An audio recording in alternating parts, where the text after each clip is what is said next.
Hello, everyone. On behalf of Samadhi Buddhist Foundation, I'd like to warmly welcome you to our month of April Dhamma Talk. Today's world that uncertainly touches every part of our lives, whether through personal challenges, global events, or unpredictability of our day to day existence. So, this evening, we are deeply honored to have our teacher, Venerable Chandarathana Thero, with us to share his wisdom and insight on the topic facing uncertainty in life through the Buddha's teaching. Now, let us settle our minds and open our hearts to receive Bhante's teaching. Good morning, Bhante, Thiruvan Saranai. Yeah, good morning, Thero and Sanai. So nice to see you again from Perth. Actually, I'm returning to Sri Lanka on Monday night. Uh-huh. So actually today is the last day of the Jhana Grove retreat, and it was a quite interesting and successful retreat. And before we go to the Dhamma sermon, so I invite all of you to settle yourself, calm down yourself, and spend few minutes in practicing Dhamma, practicing mindfulness. So let's spend few minutes establishing mindfulness on our body, calming down ourselves, relaxing ourselves, keeping the head straight, neck straight, shoulders relaxed, arms resting, upper half of the body straight, arms may be resting, and maybe if you are sitting, your buttocks touching the cushion or the chair, and legs are bent. So you can recognize this sitting posture. It's quite comfortable, it's quite ordinary, very simple sitting posture.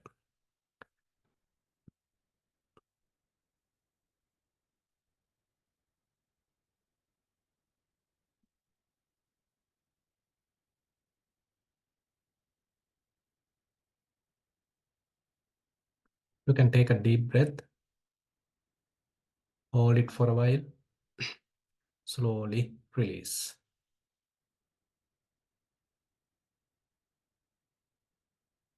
Basically, we are establishing mindfulness in the present moment. Nothing much to do. There is no hurry. And simply paying attention to the body, knowing it is sitting, it is living. And once the mindfulness is well established, we start feeling various bodily processes, some ongoing involuntary processes like breathing. This body is breathing. And then, according to the rising and falling of the abdomen, and then maybe here and there some touch sensations, aches and pains, indicates that our mindfulness is well established within the body. We are not distracted. We are simply sitting, fully aware.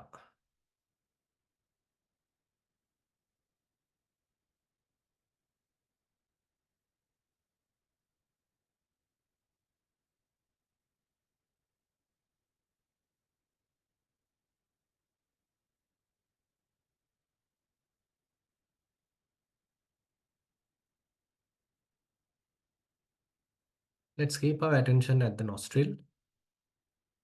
Try to know each in breath. Try to know each out breath.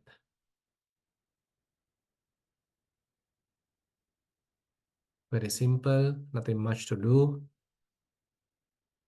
Mindfully being aware of each in breath, mindfully being aware of each out breath.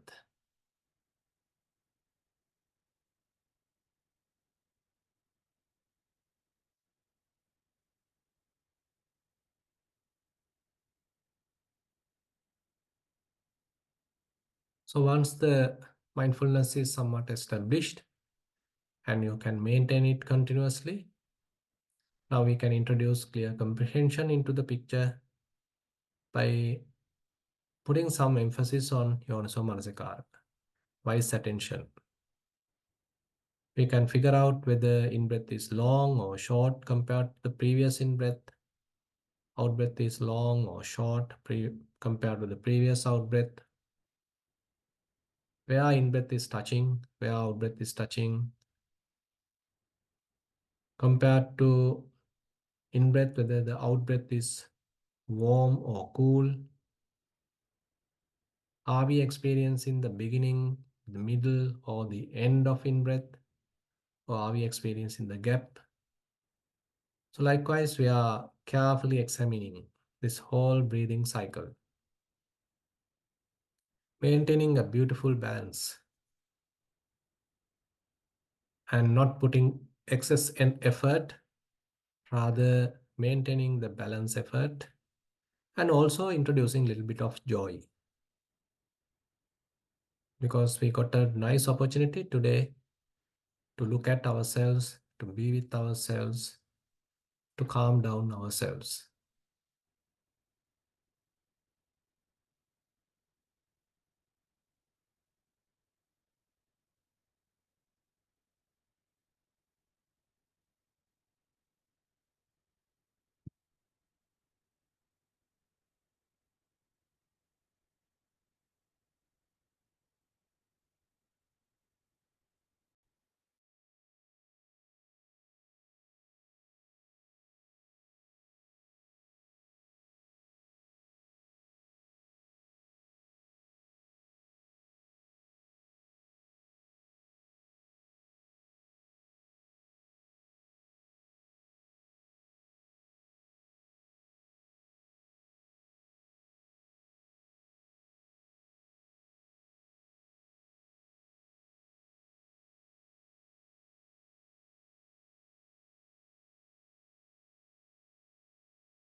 Okay, let's move to today's topic. Actually, I got a request from a couple of participants to discuss this topic, and I also found it is interesting and timely.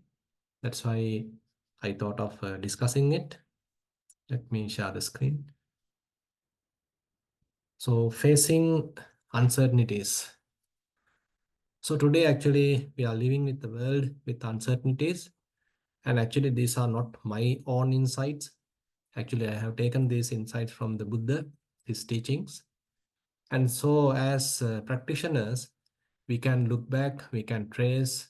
So, what are the teachings that Buddha shared with us to face today's uncertainties? Because now you all know that the kind of uncertainties that we are going through, maybe because of certain political changes, maybe because of some economical issues, maybe some misunderstanding between the countries, some atrocities, maybe climatic change.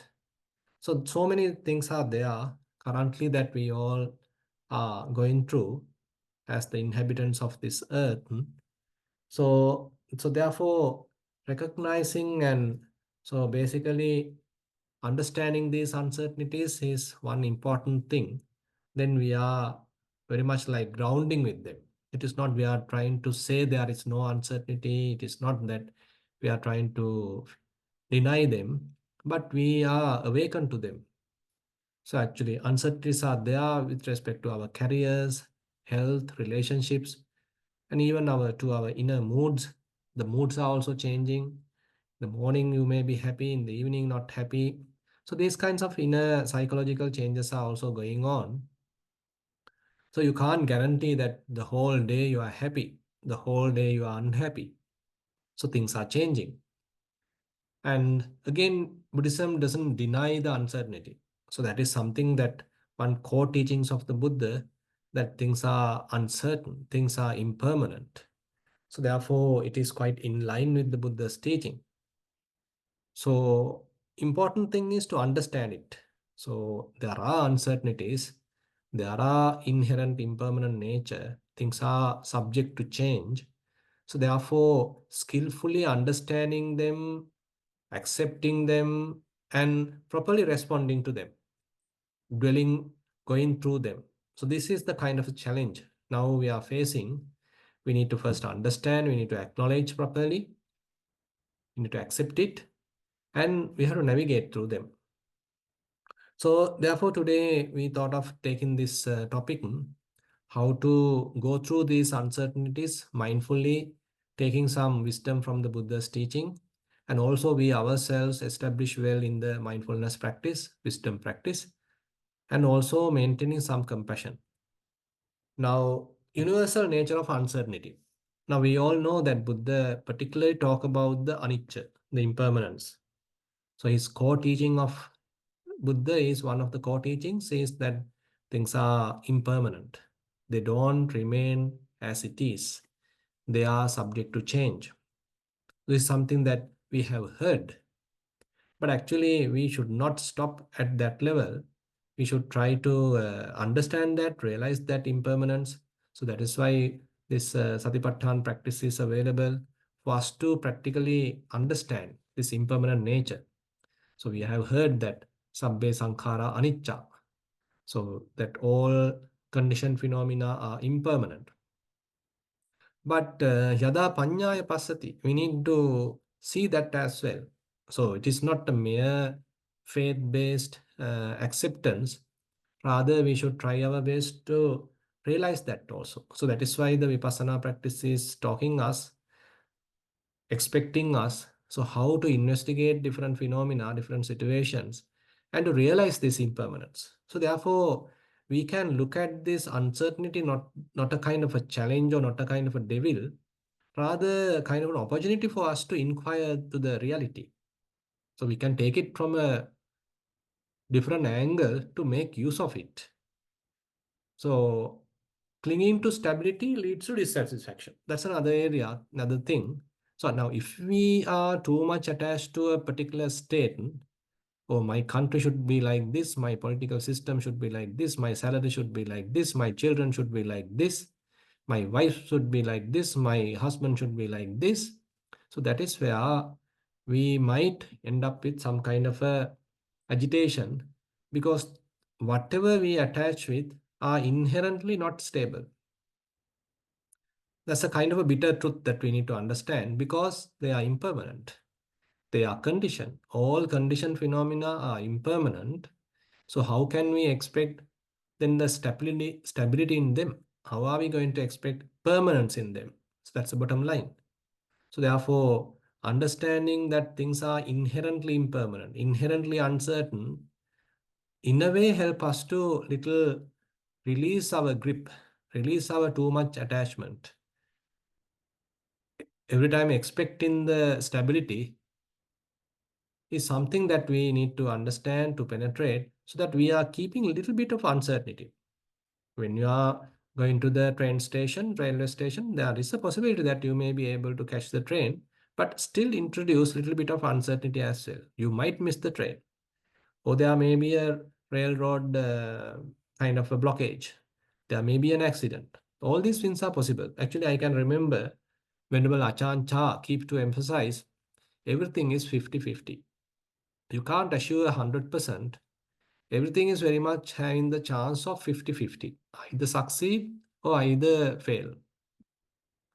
Either things go properly or things can go wrong. It's 50-50. There's a kind of uncertainty needs to introduce to our lives. And even though we don't understand it, sometimes the life situations are trying to teach it. Either you like it or not, life is showing us, life is teaching us, okay, don't take too hard, things are uncertain. Don't take too serious, things are impermanent. It's a kind of a reminder to us to return back to the Buddha's teaching rather than we ignorantly attach to this habitual tendency of grasping what is good, what is permanent, what is pleasurable. Now things are the opposite side is also available. The impermanence is there, uncertainty is there, suffering is there. That is something that we need to understand. These are very much like the two sides of the coin. You can't take just one side.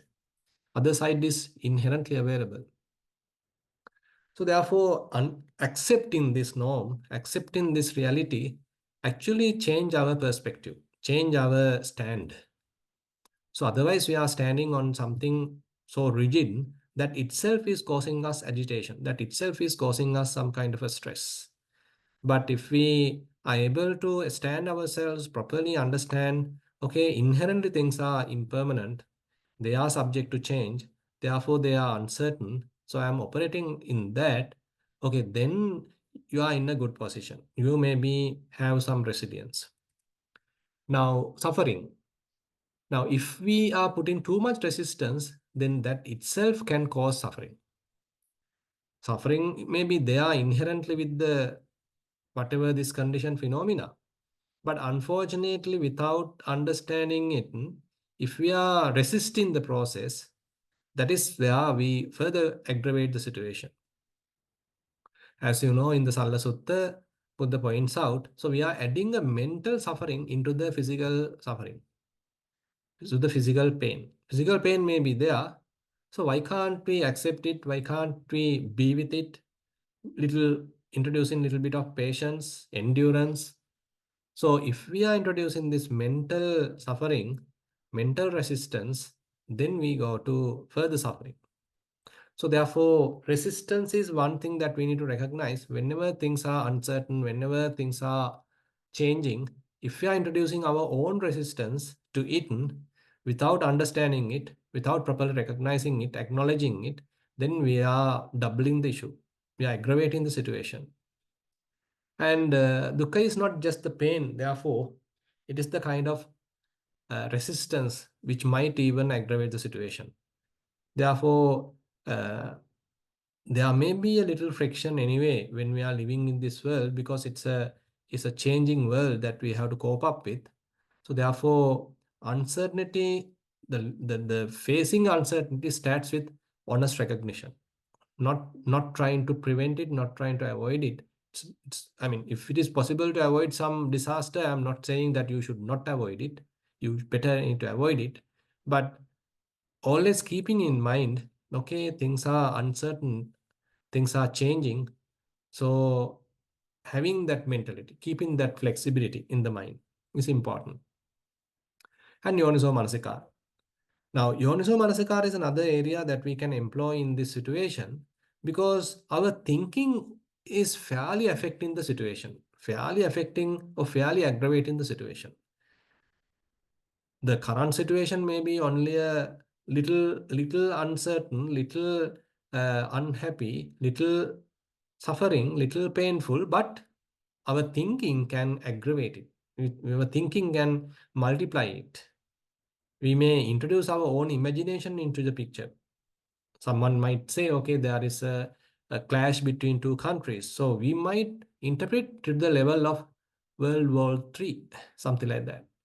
So likewise, our say different propaganda, maybe different advertising, different communication, or kind of say different newspapers, so social media, all these things probably even trying to aggravate it or trying to multiply it, and we also might get caught up with it and even could end up with anxiety.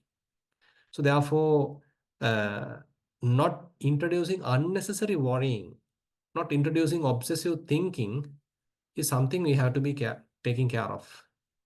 Because what has happened may be a subtle thing, what has happened may be a little negligible thing, but if we think too much, it can cause a lot of havoc in the situation. We can go through a kind of a real mental panic, and that is not what we need to do. Instead, we have to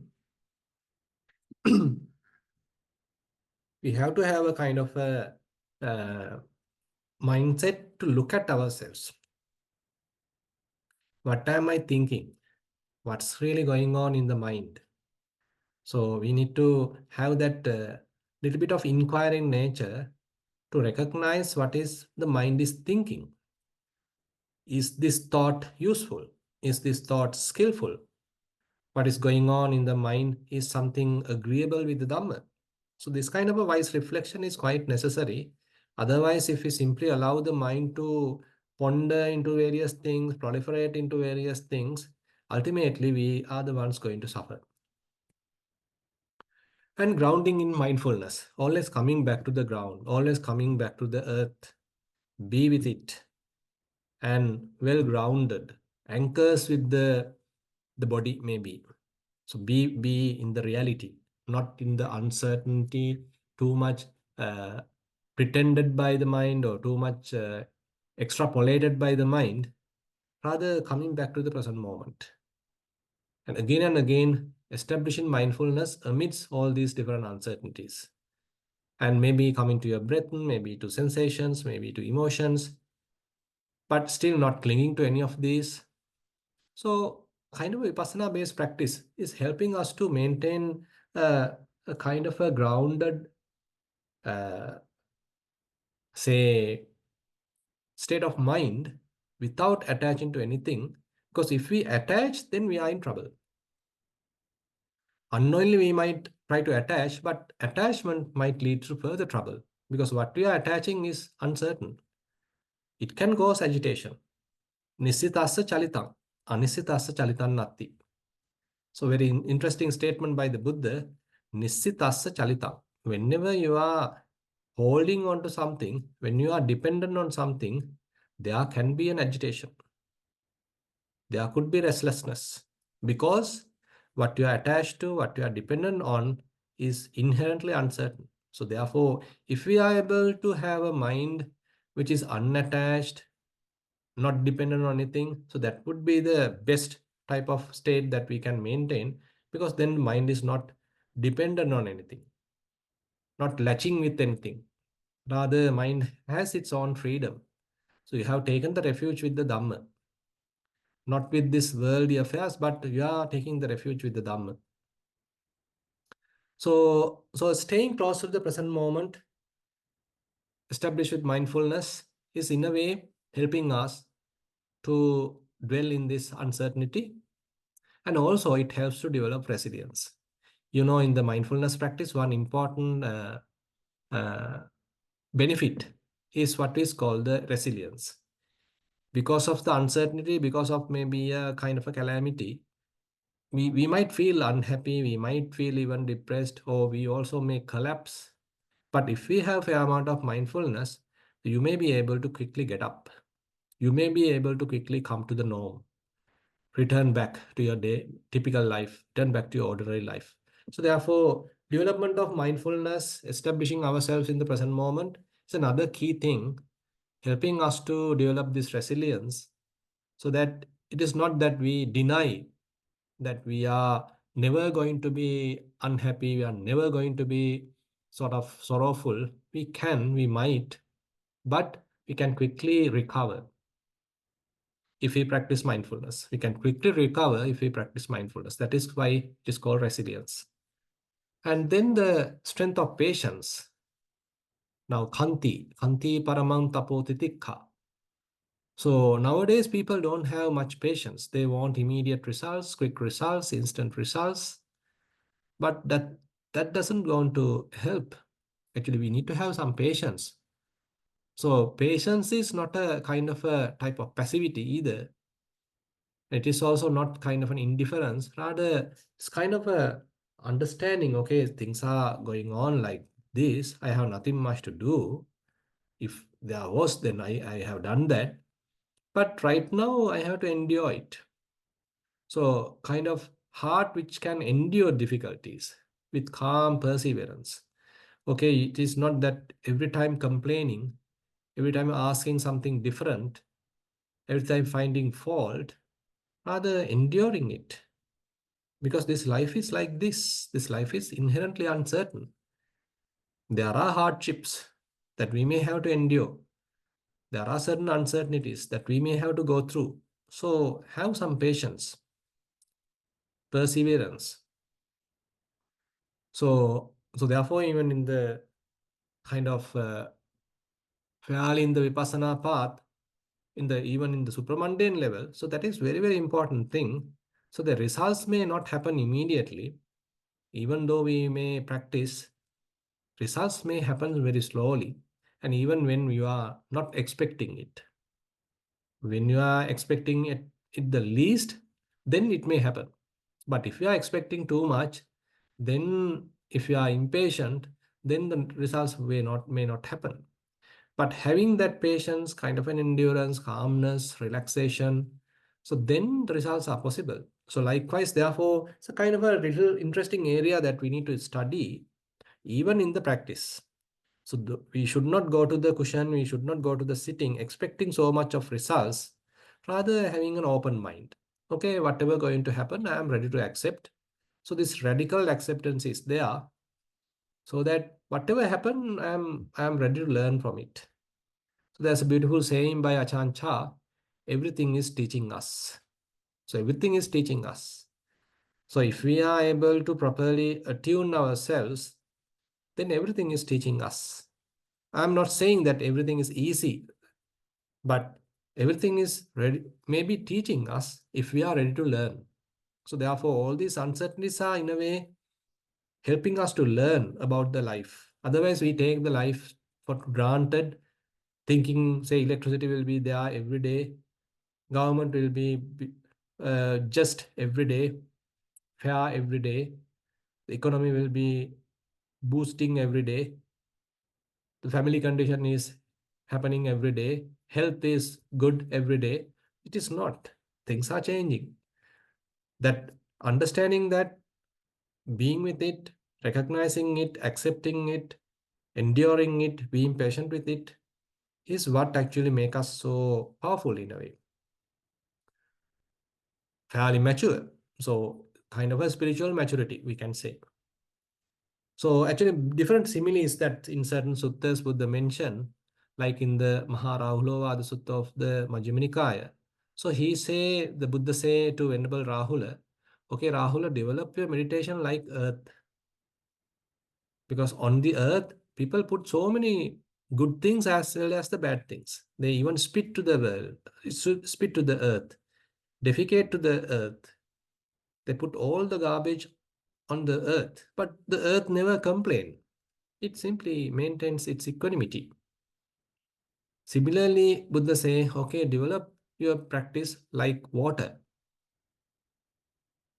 And water is used to wash something beautiful, and also most ugly things are also washed by the water. But water never complain. And similarly, live like air, live like fire. Fire being used to burn everything, either good, either bad. Fire doesn't complain. And another interesting thing, live like sky, live like the space, where the space is not established anywhere.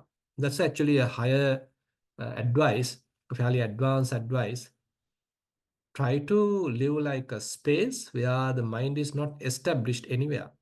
That's another a fairly a supreme type of level that we can think of. How to maintain a mind completely unattached, completely unestablished, and not manifested in anywhere, but very clean, very quiet, very calm, very still kind of a nature of the mind. So these are very interesting indications, pros- helping us to see the life from a different angle and developing equanimity. and being equanimous. So maintaining kind of mental balance amidst all ups and downs.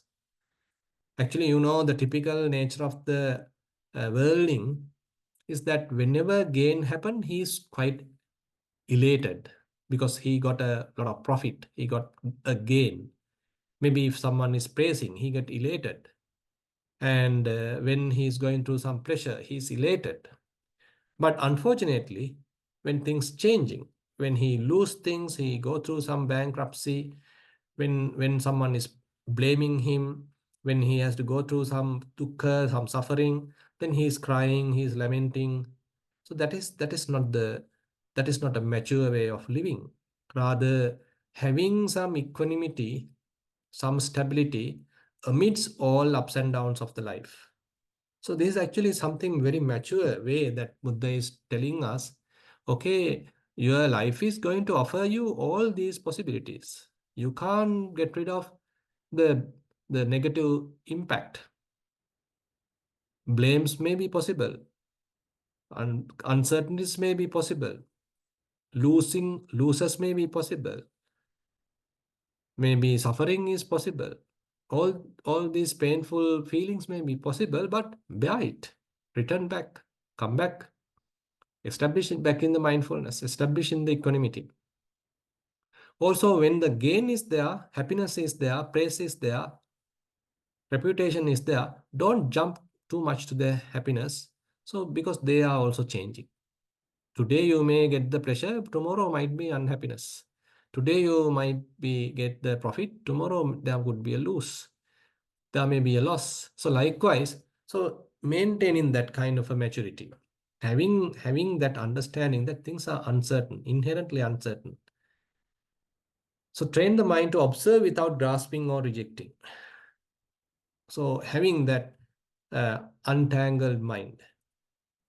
Now, actually, this sutta mentioned in the Dutiya Lokadhamma Sutta in Anguttara Nikaya, the proper way to face vicissitudes of the life.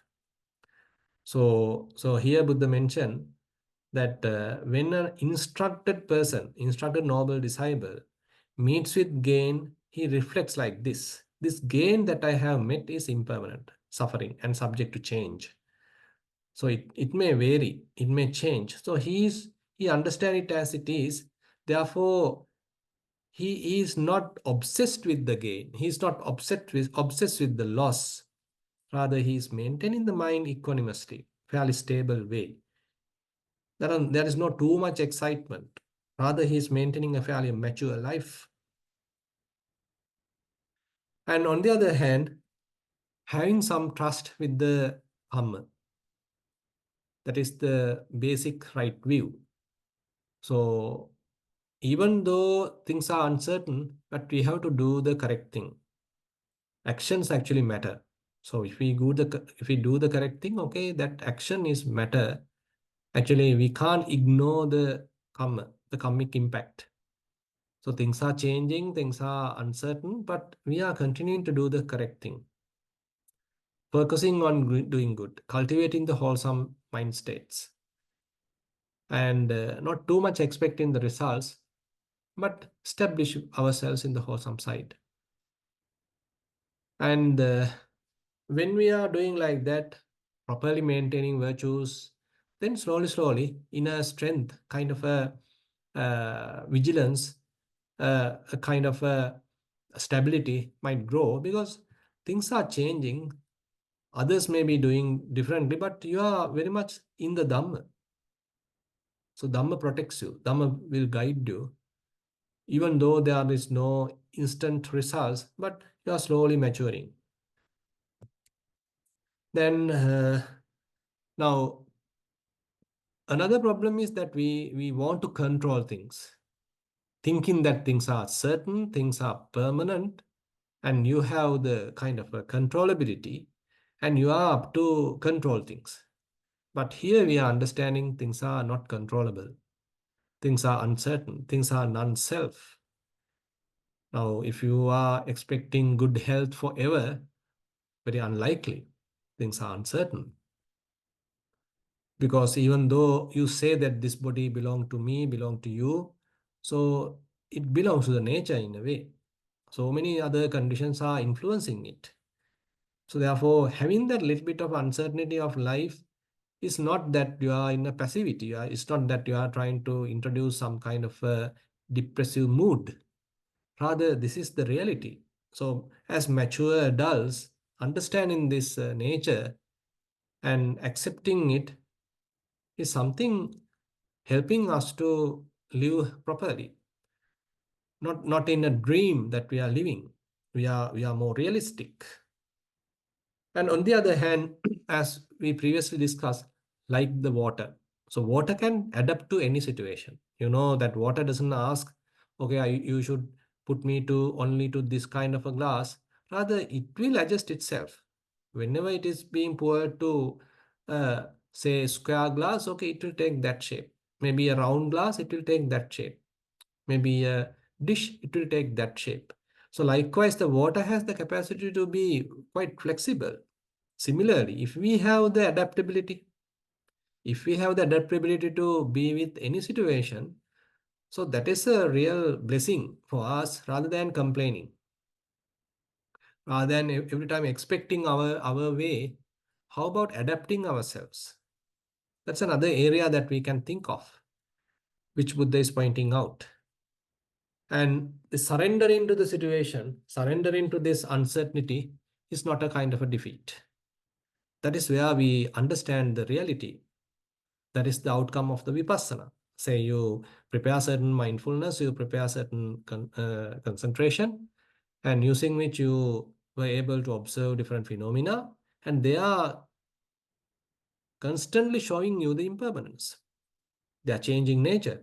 You have no control. Different feelings are arising and passing away, and you have no control. Different thoughts are coming and going, and you have no control.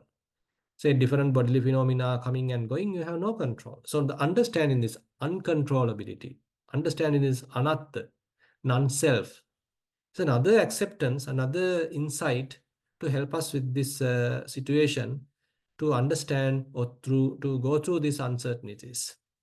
Because inherently there is no co-operating, there is no kind of a inner core, inner essence, inner soul operating.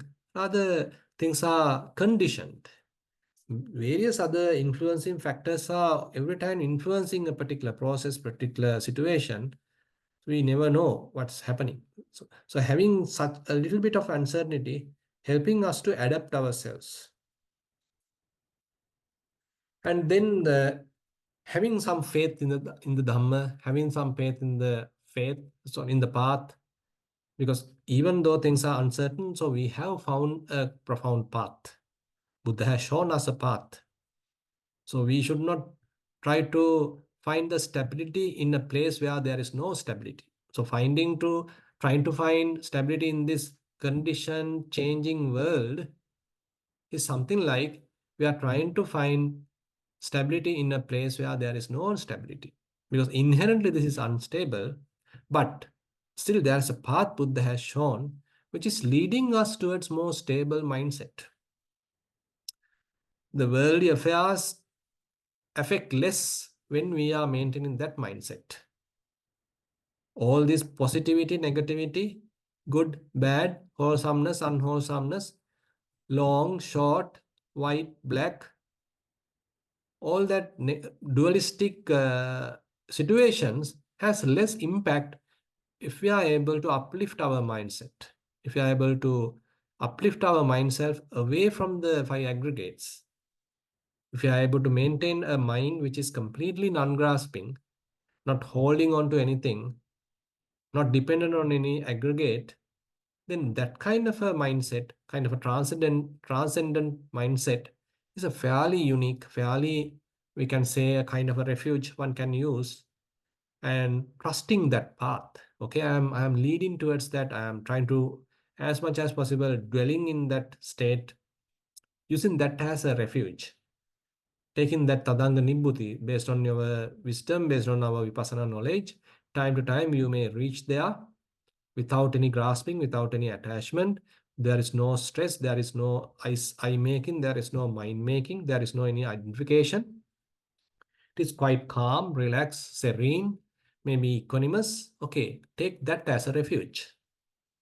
Using that as a refuge, often associating that, being there, dwelling there. So these are very interesting indications that we can see how Buddha pointing out in a way kind of an escape from this conditioned world, from this uncertain world.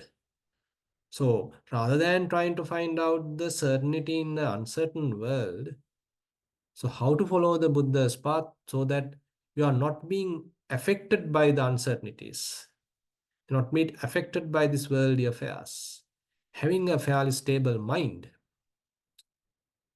It is not that we deny the uncertainties, but really understanding the uncertainties. Because you understood it thoroughly, now you are withdrawn from those uncertainties.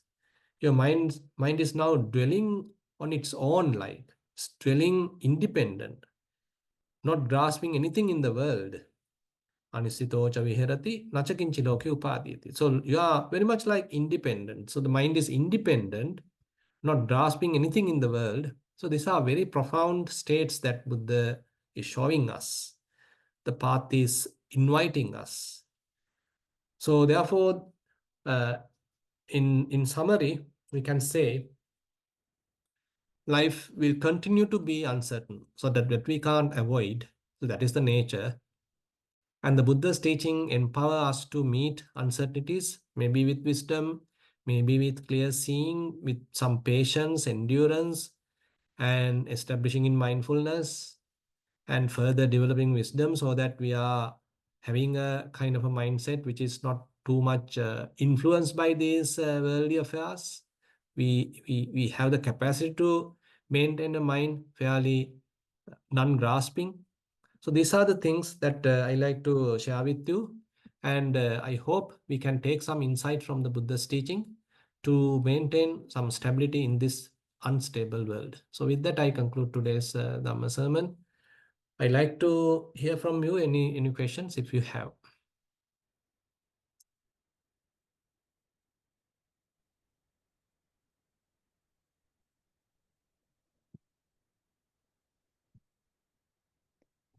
Ashini, you can unmute and present your question.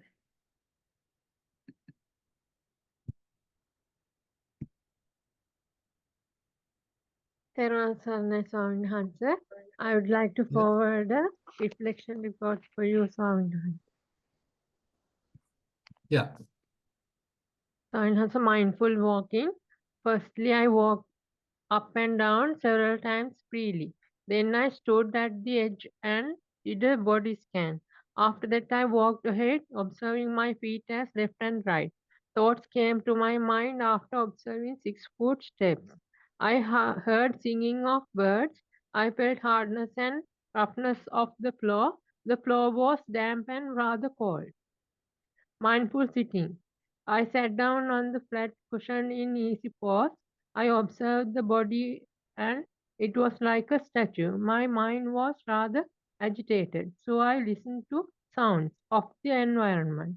Naturally, attention was drawn by rising and falling of the belly. Various thoughts drew my attention, but I managed to observe 4 breaths.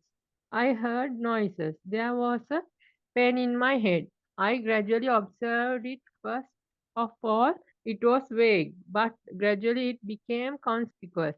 In certain places, it was a sharp pain. At some other places of it, the pain was like throbbing. At another place, it was like nailing. When I continued my observation, the pain ceased. I was able to draw my attention to abdominal movements. Back again, I felt a relief. My mind persuaded me to sit longer in that peaceful, calm state. That's all, Swaminathan. Yeah. Swaminathan, I had this headache and many ailments. Now I was taking some Sinhala treatments from a certain place for about 6 months now. Actually, there's a progress and there's an improvement from that. So as I felt the headache slightly one day, I thought I might rather observe it if I can. Actually, when I was trying, I was able to observe like this. Previously, it was very intolerable, but now it is somewhat tolerable. So actually, Obohanse told me once that one day I will be able to observe the headache naturally. So according to that advice, I observed it as you. Obohanse was not there to ask. I did it, and I hope Obohanse is not angry with me for that.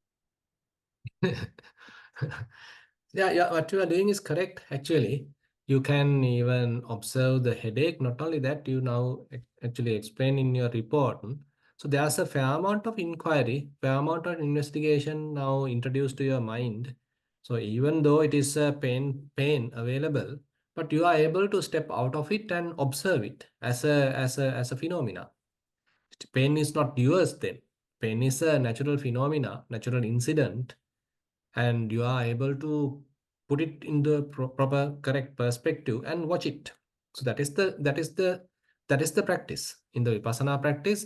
So it's a matter of investigating all bodily phenomena, all different kinds of feelings, all different kinds of mental states, all different thoughts, different ideas, all these different things. Actually, we have to slowly investigate, so that investigation helping us to develop wisdom. So without investigation, we can't say that we are developing enough wisdom, because you know that that such wisdom is simply taken from outside. That's simply taken from the book. It is not our own type of wisdom. But more we investigate, maybe bodily phenomena, different types of feelings, different thoughts, different ideas, all these different mental activities. So we are developing a very thorough understanding based on their experience. That is what Buddha encouraged. So I feel some amount of improvement in your report, because what you have mentioned are not the pleasurable feelings. You are observing certain sorry, say painful feelings, but you are capable of doing that. So you need to praise yourself in that, because now you are capable of doing that rather than worrying about them, rather than trying to get rid of them. You are able to patiently observe them, investigate them. That is where the kind of maturity is growing. So just continue the practice. There is nothing much to change, nothing much to add. It's a matter of further continuing. Thank you very much, Swaminathan. Merits for you, Swaminathan. Theran Sarne, Swaminathan. Yeah. Thero and Sanai. Chandana, you can unmute yourself and present your question. Okay. Thank you, Hamdrene, for the advice on how to keep our mind and mental activities guided by my Dhamma. But during these times of uncertainties, sometimes we want to go beyond basically our salvation. We want to work with others. We want to do other activities which may not necessarily lead to enlightenment, but still can, during, if we are engaging in such activities, how can we guide it by Dhamma? How can we guide it by mindfulness? Yeah, interesting. Now, so that whole motivation that we need to check, is it based on the hatred? Now, say for example, we may attach with an organization and we are trying to act against someone. So is our motivation fully on a revengeful mood? Is it fully governed by the hatred? And we are so much in a hostilities. So then I feel that might lead to further unhappiness, kind of inner burning. Uh, but but that is what typically people do. They go for kind of a reaction when things are there. So they are unhappy about it. They want to take revenge from someone. They want to attack. So then we lose the balance. So it's quite difficult to say, I mean, how to maintain one's equilibrium and act based on certain, Buddhist principles like the compassion, metta, and all that. So, and it's quite difficult, quite challenging. And sometimes people think, okay, these are not practical. We have to act in a more active way. We have to show our strength. We have to go against them. So something like that sometimes people being motivated.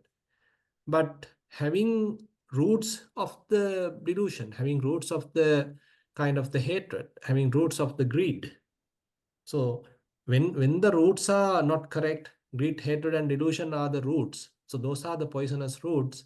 So we can't expect a beautiful result in a way. We can't expect a happy result.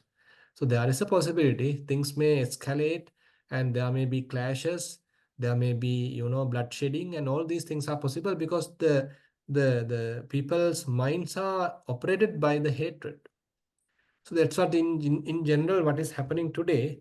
So when someone is doing something, the other party is trying to do the opposite or trying to do something more to get the revenge, to attack.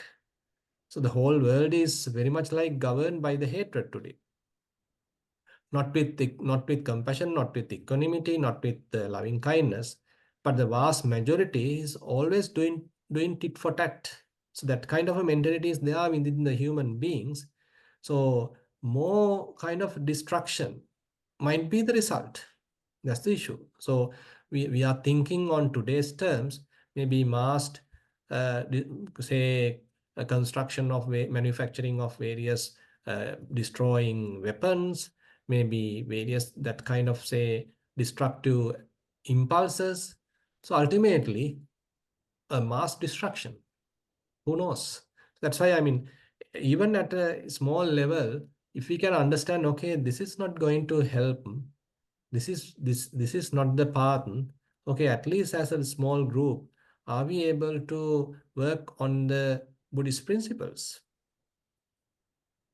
So Buddhist principles are coming back to us, helping us to calm down, helping us to relax ourselves, to not to further put the fuel to the burning thing, rather to remove the fuel, rather to say to quench the fire. So nibbana, the term is actually quenching, calming down, relaxation.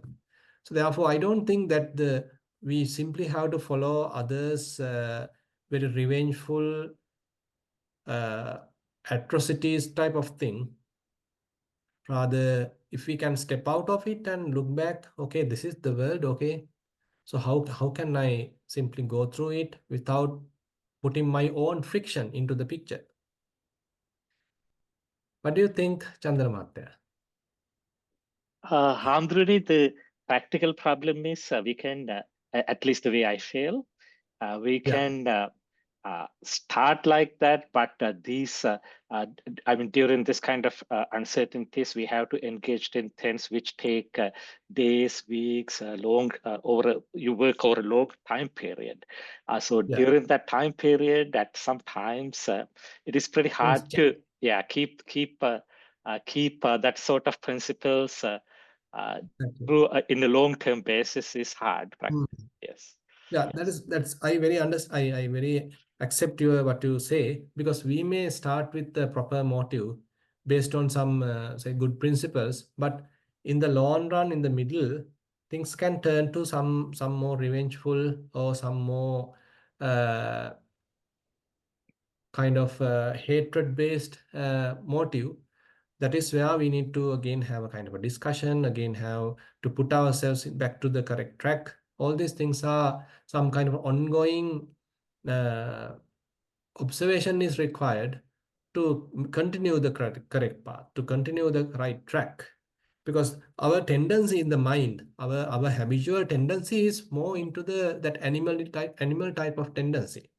Take the revenge. If someone is hitting, okay, I'm hitting back. If he did that, I'm going to do the opposite. I am going to hit hard than him.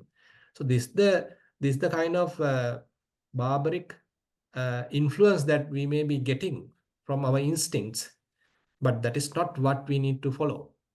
In a way difficult, but that is the path we need to follow. Now, Also, sorry. yeah, go ahead. Yeah, Also, Hamdruni, when we practice meditation, when we do basically do the basic exercises to develop such skills, we are concentrating, at least the way I have learned, is to do things when I am alone or my mind is inward. But to have control of your mind over a long period, or if you are engaged in such activities, That's kind of you have to have mindfulness in a group situation or in a crowd situation. Are there any practical things we can do to train ourselves about keeping ourselves mindful while acting with the crowd?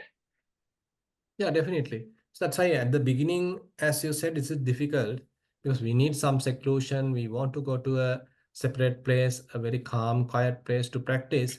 But that doesn't mean our practice only limits us there. So whatever the skills that we develop there should be slowly applicable to the mass scale level, applicable to the outside. Now that's why, if, for example, Buddha sometimes go for his seclusion, sometimes go to the forest, complete in seclusion. But again, he returned back to the monastery. Again, he returned back to the, say, palace, go to the mass crowd, and again preaching, going through all that. So for us also the same. So it's a kind of a test for us. Am I having enough resilience to meet with the crowd, to be with the crowd without too much, say, affected by that crowd? Even though there is a noise, how much inner silence I can maintain. That is actually the seasoning of the practice. It is not that every day I have to come to the very, secluded, extremely silent place to practice. I am using that when it is available, but that the results, that skill being developed, how much available with me, even with the crowd, even with my family members, even within the party, even when someone is talking, even during the office setup, even while I am traveling by a train, maybe traveling by air. So all these things are different opportunities to test our scale in a way, to test our ability.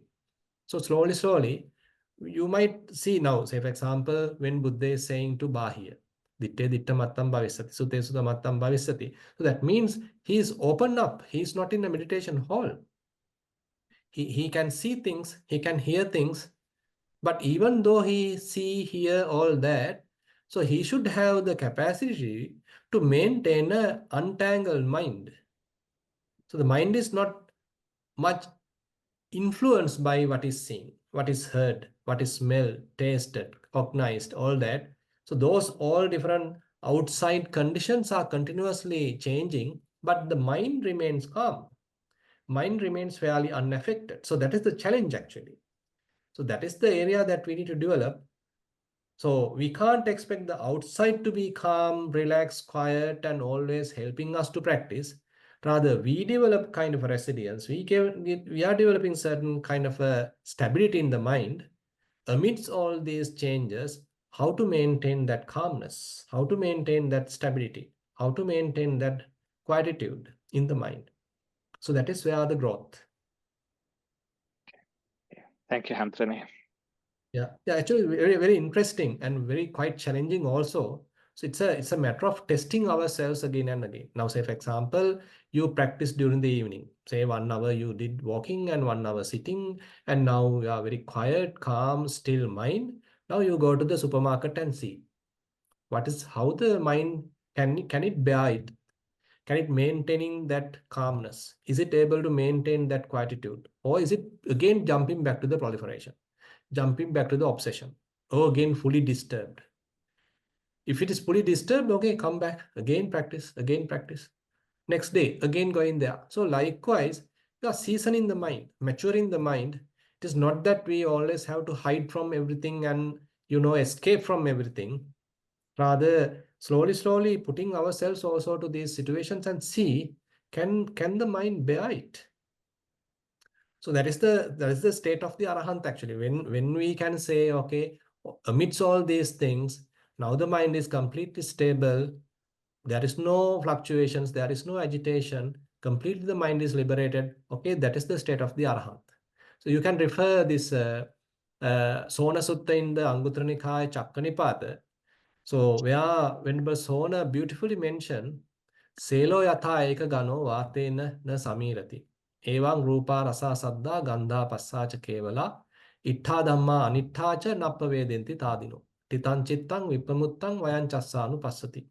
So he simply say with a simile, like a solid rock, solid mountain, it is not being affected by any wind coming from the east direction, not being affected by the wind coming from west direction. Any direction, whenever a wind comes, solid rock is still maintaining its stability. Similarly, he say, there may be sights, there may be sounds, there may be smells, tastes, tangibles. They may be beautiful ones, they may be agreeable ones, but they may be disagreeable ones as well. Itta dhamma anittacha. Nappa vedenti tadino. So this arahant's mind is stable. Either it is agreeable or either it is disagreeable. Nappa vedenti tadino. So his mind is not affected. It's like a solid rock. And he can see how these things are coming and going, how these things are uncertain, how these things are impermanent, he can see. Vayan Chasanupassati. So it's a very, very beautiful way that the Dhamma is telling us, indicating us the direction. So we can't expect the world to be certain. We can't expect the world to be impermanent. Rather, we have to find out a different capacity within ourselves. While all these uncertainties are happening within outside, okay, how to have the inner calmness, inner clarity, inner vigilance, and kind of a stability. Thank you again, Andrew. Yeah, Thero Sanai.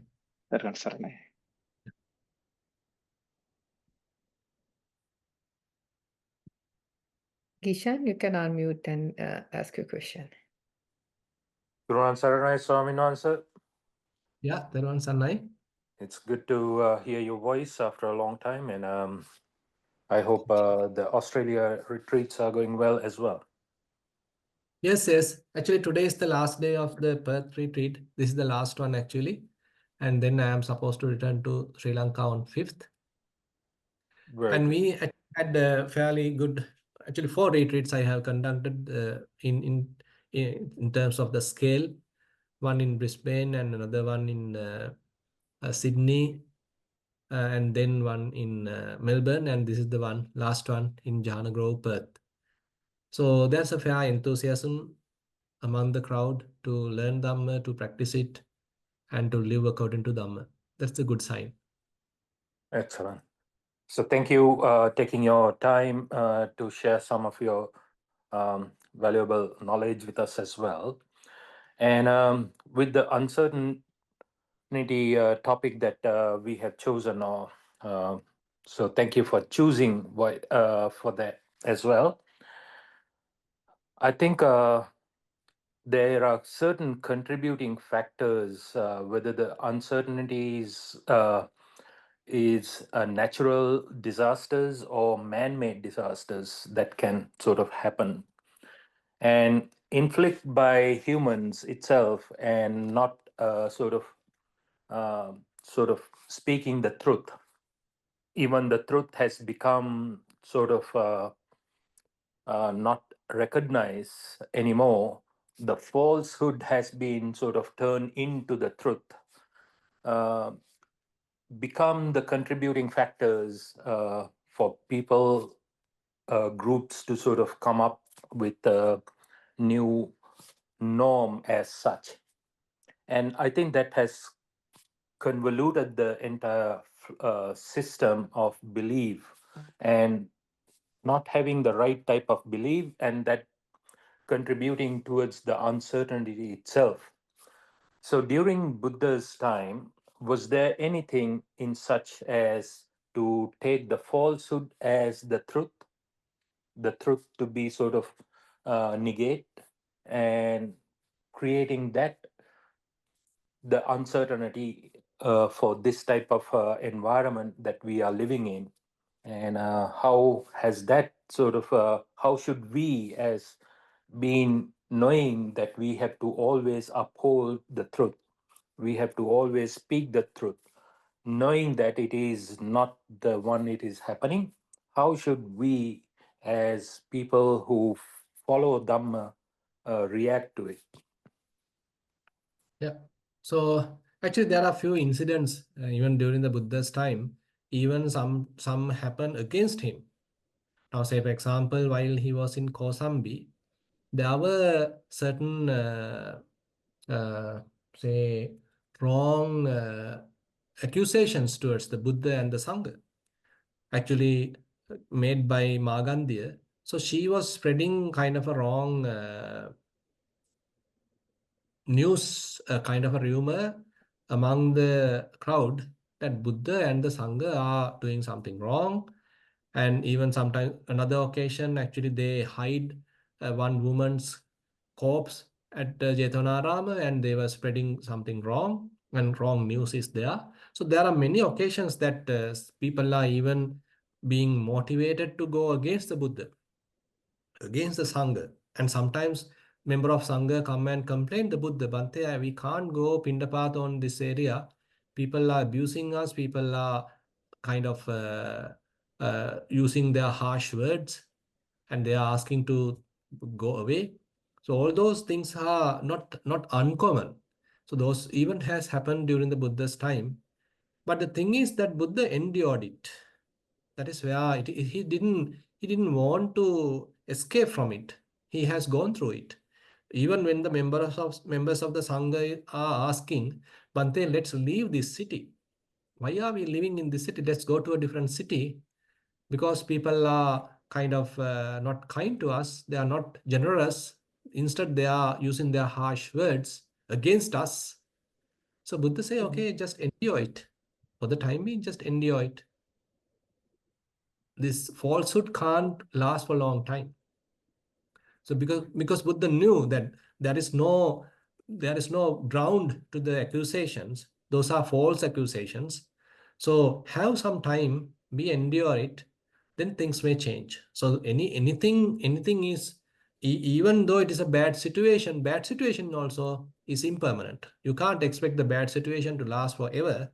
So people slowly understand what's the reality, what's the correct thing, and they start changing themselves. But it will take time. So for that, we have to have some patience.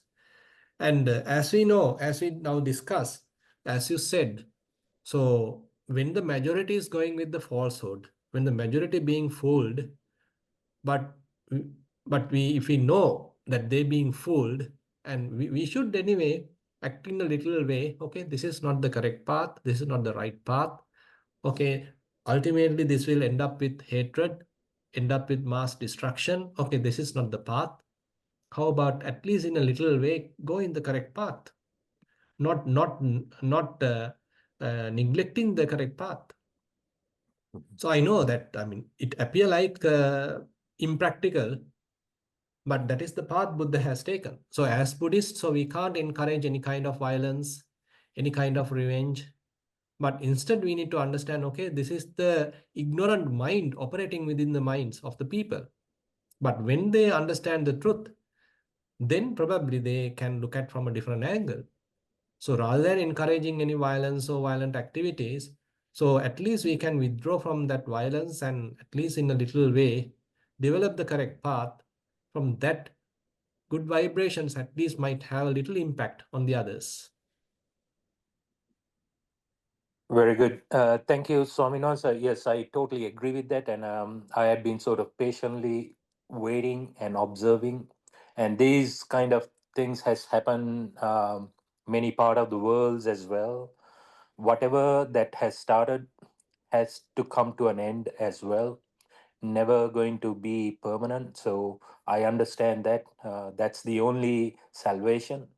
But as Yeah. what you said, Yeah, actually now you can remember, now say for example, in the Samma Ajiva, mhm, one little thing that what Buddha has mentioned, okay, don't do a trade of weapons, for example.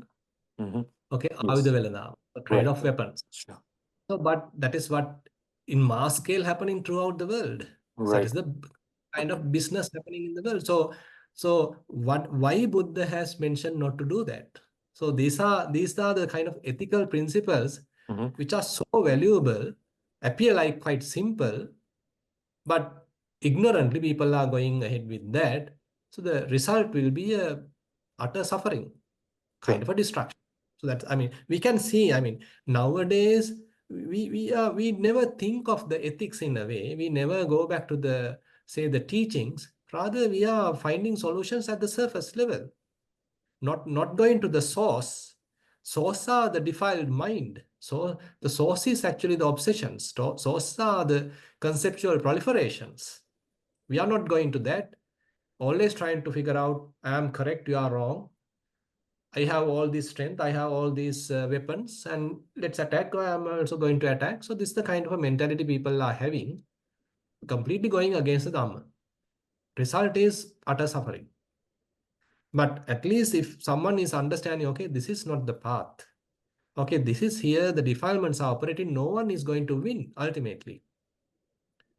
Even the innocent people will be died, no one is going to win.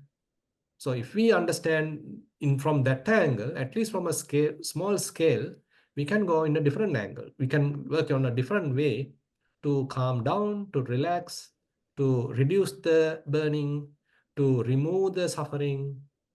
Again, people have some calmness, quietude in their mind, a little bit of compassion, a little bit of loving kindness, maintaining some equanimity. So in a way, in the burning world, how to live without burning, something like that. Sure. I think that is very profound. And with that, I say thank you, and may you have a safe journey back to Sri Lanka, and we will connect again later on. Turuan Yeah. Saranai. Thero Sanai.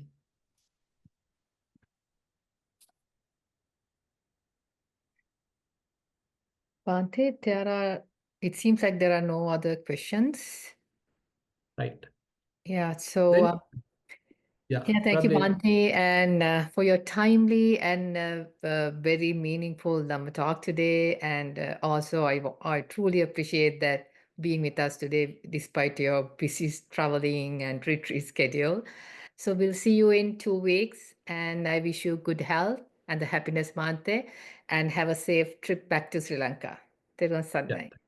Thero Sanai to all of you. Thero Sanai.